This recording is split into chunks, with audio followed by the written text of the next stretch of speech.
Avec nous, le colonel Nassima Djebli. Bonjour, merci beaucoup Bonjour. d'être avec nous. Vous êtes porte-parole de la gendarmerie. On a évidemment beaucoup de questions à vous poser. D'abord sur les moyens engagés, on disait moyens très importants, 60 militaires et gendarmes, c'est le chiffre que vous nous confirmez? Alors oui, aujourd'hui, il y a 60 gendarmes qui sont mobilisés, mais qui travaillent aussi main dans la main avec les pompiers du département et les bénévoles, parce qu'on a à peu près 150 bénévoles qui œuvrent, et c'est tous ensemble, on travaille pour justement retrouver le petit Émile de 2 ans et demi qui est porté disparu. Quels sont les autres moyens engagés sur la zone? On a parlé d'hélicoptères, de chiens Saint-Hubert. Quels sont les autres moyens? Alors il y a les moyens terrestres et les moyens aériens, et les deux travaillent ensemble. Alors sur le plan terrestre, donc on a des équipes cynophiles, notamment avec des chiens Saint-Hubert qui ont vraiment un odorat très très très fin. C'est le chien qui a l'odorat le plus fin, qui nous permet justement de retracer les pistes, même quand il fait très chaud, parce qu'il fait très chaud sur le secteur. Et donc ces chiens-là nous permettent d'essayer de retrouver des pistes. Pour l'instant, ce n'est pas forcément probant, mais en tout cas, ils sont mobilisés. On a ensuite les gendarmes du département qui connaissent le terrain. On a également les renforts des gendarmes mobiles qui sont rompus aussi à la manœuvre, en tout cas de la thématique de la battue. On a également des motos tout-terrain qui vont être engagées parce que le terrain, il est escarpé, il est ici boisé. Et c'est aussi pour cela qu'on a le peloton de gendarmerie de haute montagne de Josier qui vraiment connaît la spécialité montagneuse. Ce sont des experts de ces cavités, de ces zones d'accès difficiles. Comment ils travaillent? Alors, ils vont justement travailler grâce à leur entraînement. Ils vont pouvoir aller dans des coins particuliers. Et ensuite, ce qu'il faut comprendre aussi, c'est que le petit Émile ne va pas raisonner comme nous. Il a 2 ans et demi. Donc, il faut vraiment sortir de notre schéma de pensée. Mais le PGHM de Josier, qui est engagé, justement, va essayer de travailler en escargot, du point de départ sur justement ces pentes, pour essayer de retrouver des traces et indices. Et c'est tout le dispositif. On reprend les zones de recherche du départ pour justement éviter de perdre une trace et un indice, parce que le petit Émile, il est peut-être revenu sur ses traces, il s'est peut-être reposé à un endroit. Il faut se dire qu'en fait, un enfant, il va chercher ce qui est pragmatique. Il va prendre une pente plutôt qu'une montée. Il va chercher à évoluer à l'ombre plutôt qu'au soleil. Il peut faire des temps de pause.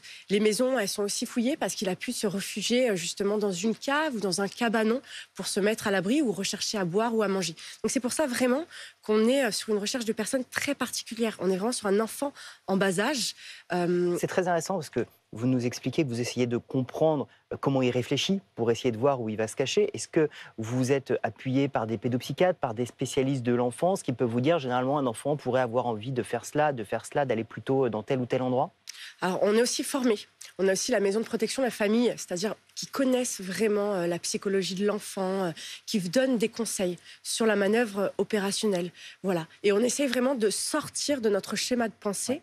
Et c'est pour ça que on travaille en peigne fin, zone par zone, et qu'on revient au point de départ, parce qu'on est peut-être passé à côté de quelque chose, et vraiment pour être certain de ne rien louper. Et c'est pour ça que tous les moyens sont engagés. Donc ça c'était au niveau terrestre, Oui. mais ensuite au niveau aérien.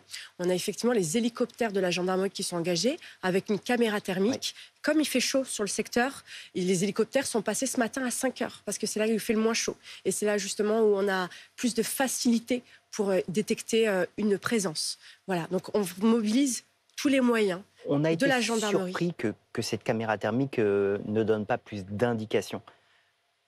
Comment Alors, l'expliquer? il y a plusieurs choses. C'est vrai qu'il fait chaud. C'est pour ça qu'on ne va pas l'employer à midi, qu'on va justement l'employer, à 5 heures du matin. Ensuite, il y a aussi des cavités.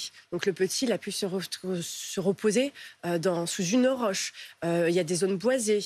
Donc il faut aussi discriminer tous les éléments qui nous sont donnés par la caméra thermique en étant appuyé au sol. Et c'est vraiment ensemble qu'on va tenter de le retrouver. Il y a une battue qui va être menée prochainement pour aussi rechercher quelque chose, parce qu'il a pu aussi bouger. Donc il faut se dire aussi qu'on est sur une zone qu'on quadrille au peigne fin, et en tout cas on est tous mobilisés pour le retrouver, que ce soit la gendarmerie, les sapeurs-pompiers, les habitants, et je souligne vraiment l'engagement de tout le monde pour retrouver le petit. Tout ce que vous nous dites nous montre la voie aujourd'hui privilégiée d'un petit garçon qui serait parti, qui se serait perdu, réfugié quelque part. C'est la piste privilégiée aujourd'hui où toutes les hypothèses sont sur la table. Alors, l'enquête, elle est menée par la brigade de recherche de Digne-le-Main et la section de recherche de Marseille sous l'autorité du procureur de la République. Le procureur l'a dit, il n'y a aucune piste qui n'est justement négligée. On étudie toutes les pistes. Après, il faut se dire aussi que l'enfant, c'est pas comme un adulte, il n'a pas de téléphone. Donc, il y a des moyens sur lesquels on ne peut pas forcément travailler. Tout ce qui va être géolocalisation, on ne peut pas. Il n'y a pas de vidéoprotection sur ce village. Donc, en fait, on travaille sur toutes les pistes, vraiment, pour ne rien écarter et tenter de le retrouver au plus vite. Il y a eu un appel à témoins, mais pas d'alerte enlèvement. Pourquoi? Alors, ça s'était rappelé et expliqué par le procureur de la République. Il y a des règles très strictes pour justement le procédé d'alerte enlèvement. Et là, avant la disparition du petit, il n'y avait aucun élément qui laissait à penser qu'il aurait pu être enlevé. Pour reprendre la manière dont se déroulent les recherches sur le terrain, en fait, depuis samedi soir, il y a eu énormément de recherches qui ont été faites. Comme ça n'a rien donné, si je comprends bien, vous repartez à partir d'aujourd'hui du point de départ et vous re-ratissez pour voir si rien n'a été raté, s'il n'y a pas un nouvel élément à tout hasard qui serait apparu, c'est ça? Alors, on a délimité une zone de recherche par rapport à l'heure à laquelle il a, Oui. il a disparu et quand est-ce qu'on a débuté les recherches. Eu égard aussi au fait que ce soit un enfant de 2 ans et demi, qu'il ne se mouvoie pas de la même façon que nous et qu'il fait très chaud. Donc, le périmètre est défini. On a procédé du départ de la zone de disparition où on travaille vraiment comme une zone, un escargot. Et là, on repart à zéro parce que le petit a pu bouger, il a pu revenir sur ses pas. Donc vraiment, pour ne rien exclure et passer au peigne fin, quadriller cette zone. Ce point de départ de l'escargot, je reprends votre image, c'est le dernier endroit où on a des traces d'Émile? Oui, tout à fait. C'est Et cette ensuite, rue adjacente, c'est ça, où des voisins l'auraient vu? alors, on repart de là où il a été signalé vu pour la dernière fois. Et avec tous les éléments, parce qu'il y a un appel à témoins qui est lancé, on va aussi continuer les recherches en fonction de ce qui est aussi donné. Il y a eu un appel à témoins justement qui a été lancé. Il y a eu des dizaines d'appels. Est-ce que vous savez combien il y en a eu? Et est-ce qu'il y a des choses intéressantes dans ce qui est arrivé à vous? Alors là, par pudeur pour la famille et pour laisser aussi l'enquête, je ne Bien sûr. rentrerai pas dans le détail. Euh, les appels à témoins, il est super important parce qu'il me permet d'avoir des éléments et vraiment de corroborer ou non une piste. Donc là, il y a le travail vraiment opérationnel, il y a le travail d'enquête qui est mené et on espère vraiment retrouver le petit au plus vite. Dans le travail d'enquête, vous l'évoquiez tout à l'heure, il y a ces maisons qui ont été fouillées. Pourquoi a-t-on fouillé les maisons du village? Parce que le petit connaît très bien le village, il connaît très bien ses voisins. Il a pu aller se cacher, se réfugier, chercher un peu d'eau, à manger. Donc il ne faut rien exclure. Toutes les zones, et ça comprend notamment les habitations, sont à rechercher pour trouver une trace, un indice, que ce soit un vêtement ou quelque chose qui nous laisse à penser qu'il est passé par là. Et c'est pour ça que les zones d'habitation sont aussi fouillées. Est-ce que vous avez des précisions sur la manière dont s'est passée cette disparition, sur ce que disent les grands-parents?